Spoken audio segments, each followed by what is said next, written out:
75 yıldır orada İsrail her türlü zulmü yapıyor, her türlü sürgünü yapıyor ve kadın, çocuk, yaşlı demeden katliamlarına, soykırımına devam ediyor.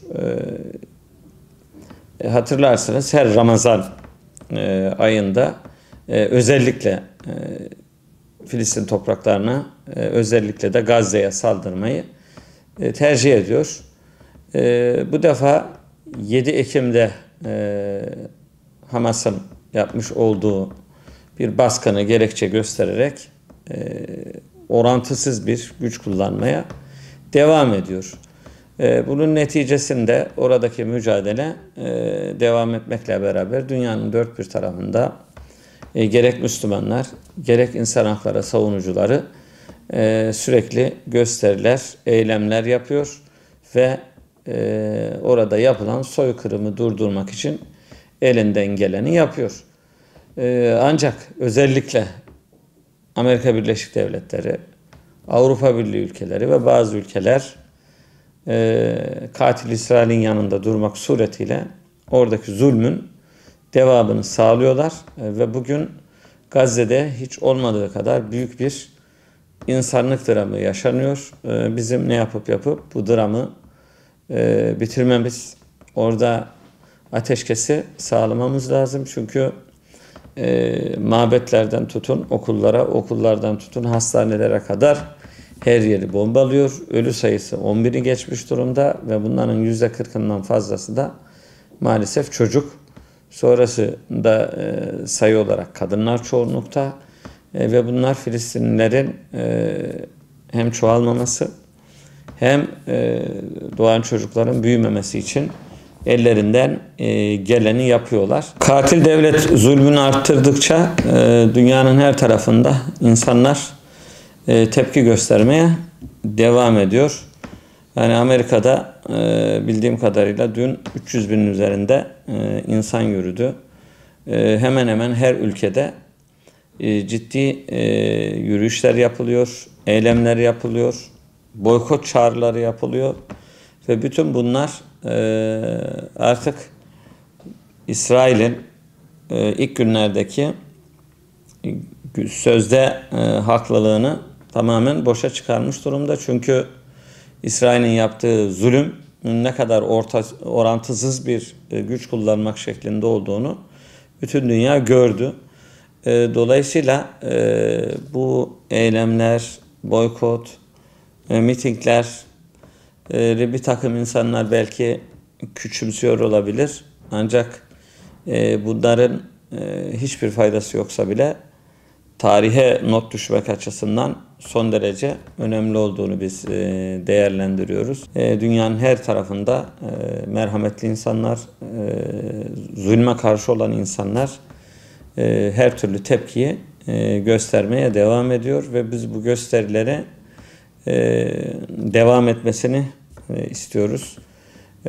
İsrail yaptığı işin ne kadar yanlış olduğunu görene kadar bu işler mutlaka devam etmeli.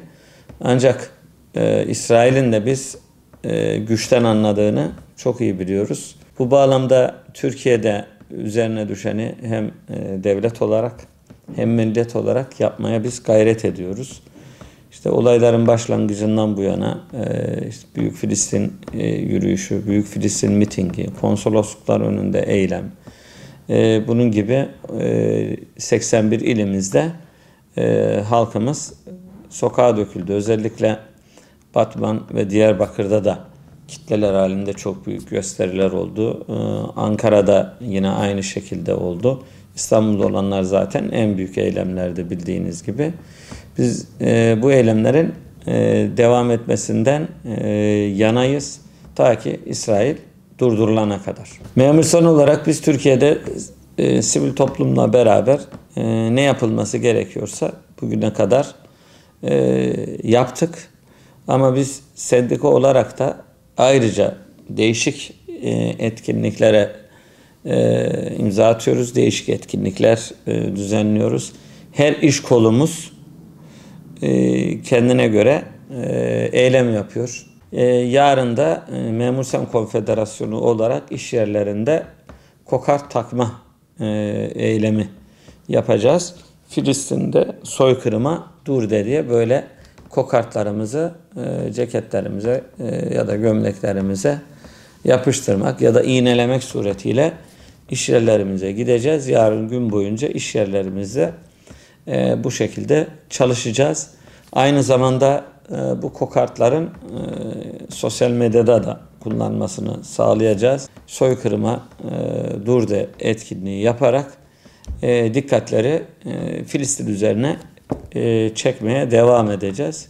Dediğim gibi İsrail zulmünü tüm dünyanın gözüne sokana kadar eylemlerimize devam edeceğiz. Ben inanıyorum ki bir gün Filistin mutlaka özgür olacak ve Filistin'e zulmedenler yaptıklarını pişman olacaklar. Ben o günlerin çok uzakta olmadığını düşünüyorum. Çünkü zalim zalimleştikçe sonunu da hazırlıyor diye değerlendiriyorum. Ve biz bu sonun hızlanması için de gerek Türkiye Müslümanları olarak, gerek dünyadaki Müslümanlar olarak, gerekse zulme karşı duran sağduyulu insanlar olarak elimizden geleni yapmaya devam edeceğiz inşallah.